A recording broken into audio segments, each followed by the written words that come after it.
kababayan nating OFW vlogger na nagbibigay ng mga medical advice na nakabase sa Saudi Arabia na si Damice TV. Napuna ng isa ding medical influencer na kilala talaga nating tumitira or nagre-react sa mga maling advice sa social media na si Doc Adam. Puna ni Doc Adam kay kabayan nang sinabi nito na ang posibleng dahilan daw kung bakit may bad breath o mabaho ang hininga ay dahil daw sa pagpipigil ng pag-utot. What?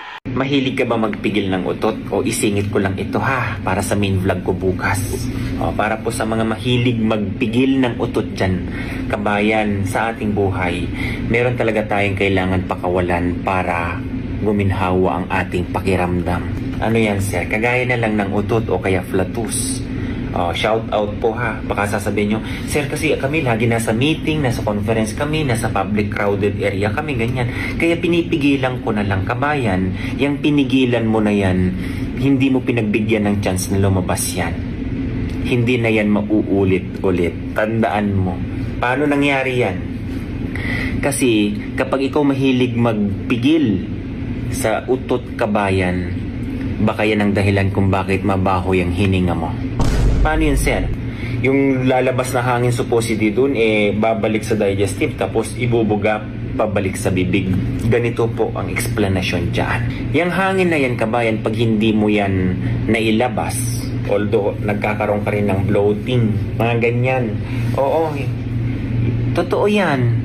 Yung maraming hangin dyan sa tiyan mo, kailangan mo ilabas yan, kabayan.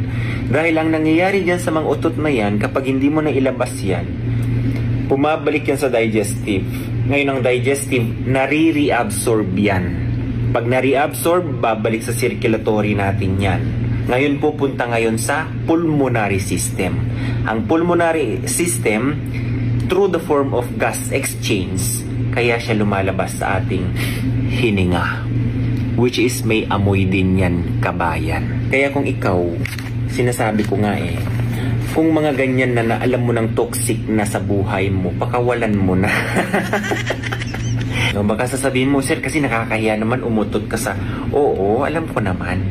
Di mag-excuse ka, punta ka muna sa punta ka sa CR, punta ka sa lugar na mag-isa ka lang, dun mo siya pakawalan. Okay?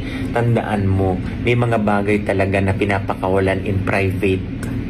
Personal, kabayan. Okay? So, yun lang ang explanation dyan, ha? Simple lang yan, pero kabayan, ha? Baka yan ang dahilan nung hininga mo ay mabaho. Ha? Totoo ba ito? O hindi? Well, firstly, there's no strong medical evidence supporting this claim. And secondly, it biologically does not make much sense.